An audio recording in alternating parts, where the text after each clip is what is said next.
And are you refreshed? Now what? How could there possibly be anything left undone? Thank you, Abraham. He's going to push your button. Okay, great.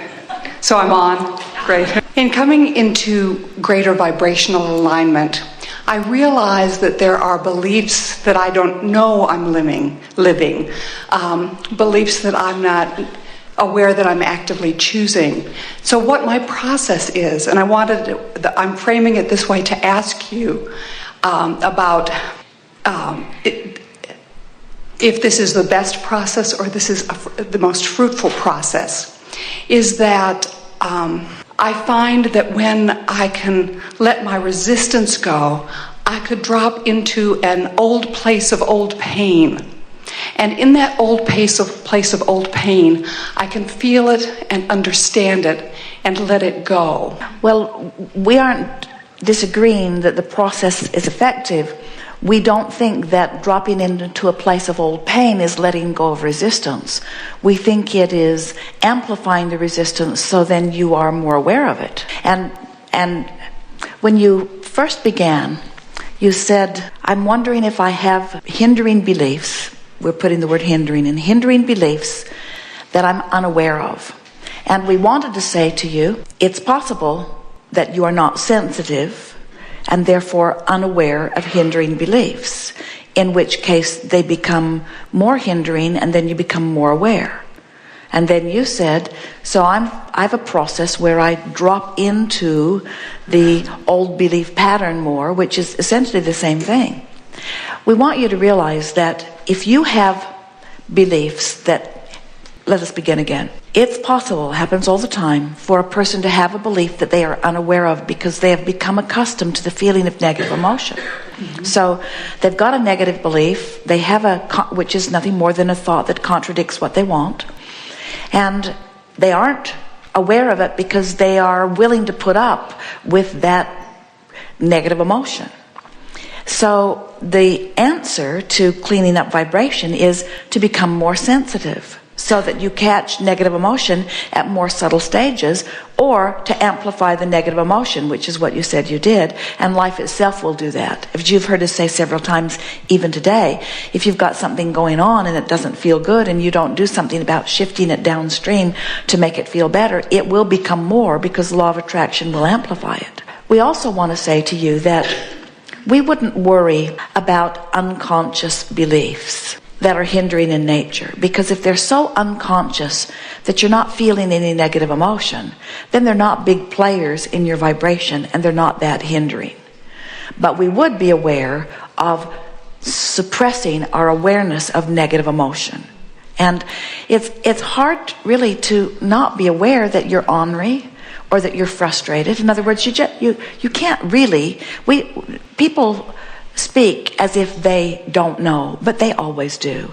They're just willing to put up with it. So the more deliberately you turn and reach for better feeling thoughts, the less willing you are to put up with those that don't feel good. So I can trust that the whole range of beliefs, that I'll perceive them, and I won't kind of focus in one area and not let myself feel the possibilities for goodness and well-being because I'm trained this way.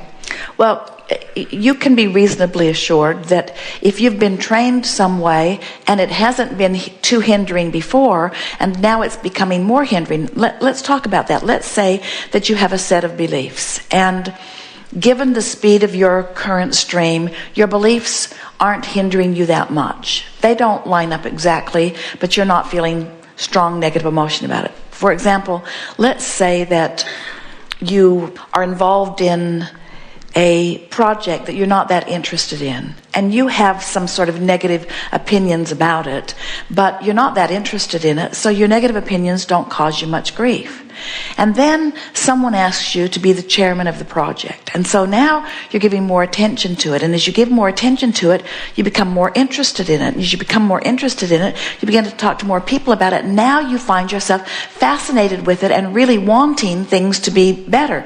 Now the more interest you've given to it, the faster your stream moves, and the faster your stream moves, now your negative thoughts about it are much more hindering than they were before. So what happens to so many of you, your beliefs often often don't change very fast because you keep observing the same sorts of things. So for most people, beliefs change very slowly. But life keeps giving you more that you want, and so your stream goes faster and faster. And so a faster stream with same beliefs become more troubling the faster the stream goes. So, but it isn't a problem, because the faster the stream goes and the more troubling the beliefs become, the more you feel it, and then the more opportunity you have to then, for the sake of your own personal continuity, reach for better feeling thoughts, which in time will morph the belief. I'd like to offer just the example. I believe it's saying the same thing, and I just want to make sure. I was at a workshop, which was very spacious and allowed me to go into... brought up a poem for me to reflect on. In doing so, I reflected on my mother's suicide, and it brought up an old pain that somehow I wasn't moving beyond that and releasing that. Had a good cry, felt like it shifted my vibration to now that I was aware of that old feeling and I could choose differently. Are we saying the same thing? Basically. The difference is we would not deliberately read a poem about mother's suicide, because before then you didn't have anything to clean up. But if your contention is, I did have something to clean up, and that's why I did that, well, that's something. In other words, we wouldn't go looking for trouble, because if there's anything in your vibration that's hindering you, it will show itself to you and then clean it up. But there are a lot of people that think that they have to go back and rework everything, and it's really counterproductive, because there's a lot of stuff that is no longer active in your vibration. And we said yesterday, and it's really worth talking about, that every thought that has ever been thought still exists. So, and your vibrations are right where you last left them on every subject. So you're absolutely right. You could have a myriad of potentially active vibrations that aren't active, so they're not bothering you, and then something in your life causes you to reflect more succinctly on something, which then activates them, and it activates it right where it last was. So by then turning to it and moving it to a new place, now next time it comes up, it will come up in its new place, not its old place, until eventually, if you care enough about feeling good, you will have moved every belief that you have to the place of where you currently are. But it's a never-ending job, and the idea of working hard on beliefs is far too arduous. In other words, we would not approach it that way. We would instead say, I am a focused being. I want to be in alignment with who I am. I can feel when I am, and I can feel when I'm not. And alignment with who I am is what I seek. Because there's a big difference in saying, I want to align with who I am, and I want to get rid of old beliefs. Because when you say, I'm going to get rid of hindering beliefs, you read a poem about your mother's suicide, and you didn't need to have that grief that day. When you say, I want to align to who I am, in other words, you could as easily align with who you are. You don't need to clean stuff up to align with who you are. Does that make sense? You don't have to go back and undo things. You just have to get a new vibration to be more active and more chronic. And we know that's hard for a lot of people to hear, because many people really believe that I can't go to a clean space until I've swept out the old space, and it's just not true. In other words, Esther teases all the time about sometimes the bus will get dirty, and she'll say, time for a new one. And she is mostly teasing, but then there's that old childhood fairy tale about just moving to the new room and moving to the new room and moving to the new room and moving to the new room. Wouldn't it be kind of nice to just leave all that stuff behind? You don't have to go back and clean it up. Just move to the new space and nail your name on the door. Well, this was a poem in the workshop that came to me, so it felt like it was an opportunity that the universe was bringing me. We're sure you're right about that. We are not questioning at all that was a valid and helpful experience for you. We just want to clarify that people do get carried away with that. In other words, sometimes it's sort of like when you hit yourself over the head with a hammer, it always feels good when you stop. But we don't recommend that you run around and hit yourself over the head with a hammer just for that feeling of relief. There are other ways to feel good. Great. Thank you. Yes, indeed. Hi. This has been just a marvelous day, beautiful day.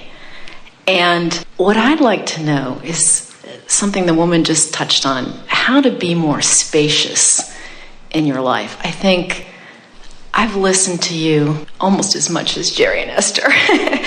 And I've studied a lot of different philosophies, and I know it's not about the head, and I know it's about how I live my life moment to moment. And so I come to Asheville, and I just feel so good today.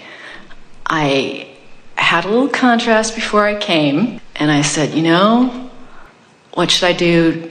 The logical thing would be to not come. And I said, no. If I come, I know I'll swim in this Abraham energy. And it's interesting because that's exactly what we just said. You didn't deal with the contrast. You went to what felt better. Isn't that the same subject? In other words, there's a tendency to stay and clean it up, or you can just go to the new vibration and it will clean itself up.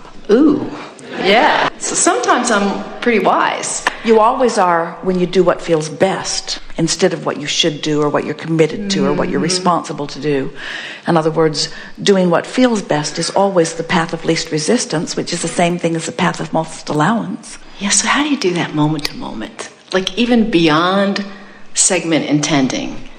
Well, there isn't anything beyond segment intending. In other words, this was easy for you because it's something that you had been planning for a while. And so there was quite a bit of momentum about it.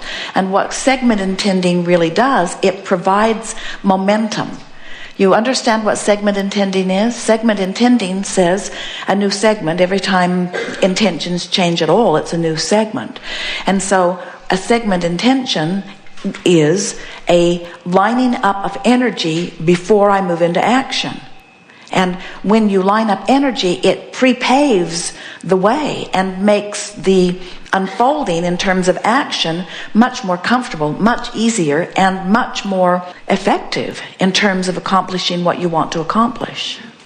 So we think you've hit right on it in the middle of your question. You said, what would be even more than segment intending? And we say, just do more segment intending. There are other teachers that talk about loving what is and beingness and being in that spacious present all the time. And what I'm understanding from Abraham is that you can't do that all the time. Or you well, think about it. We think it's good advice because you are where you are. Right. You are where you are, and where you are has your attention. And if you are kind to yourself about where you are, you'll turn downstream and morph into a better place. If you're unhappy about where you are, you'll turn upstream and hold yourself there longer. So there is a lot of value in making peace with where you are, you see. We think that it's possible to make peace with where you are while you are forward-looking. We think it's possible to beat the drum of satisfaction where I am and eager for more. I like where I am and I'm eager for more. I like where I am and I'm eager for more. We think that that's a perfect bridge rather than I don't like where I am and I'm eager for more. Too big of a bridge.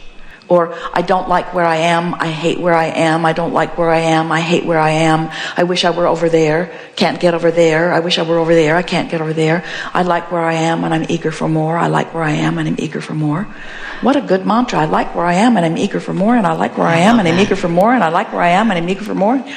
Okay, so now, I gotta say, I totally get that, and I'm sitting in this chair and I feel that in this room, and I'll go home and that'll last for 48 hours. And well, hear what you're doing, though. You are arguing for my own limitations. You are doing that, but you are having a creative workshop, and you are creating something that you do not want. Right. And as you did that just now, you diminished your connection with who you are. You messed up your now by negatively anticipating your future. Okay, right. No, I know, it's really subtle. So if you care how you feel now, you won't do that. Okay. In other words, I care enough about I'd like to keep this happy moment going. I'd like to keep this happy moment going. I'd like to keep this happy moment going. But in 48 hours, I didn't exactly keep this happy moment going, did I?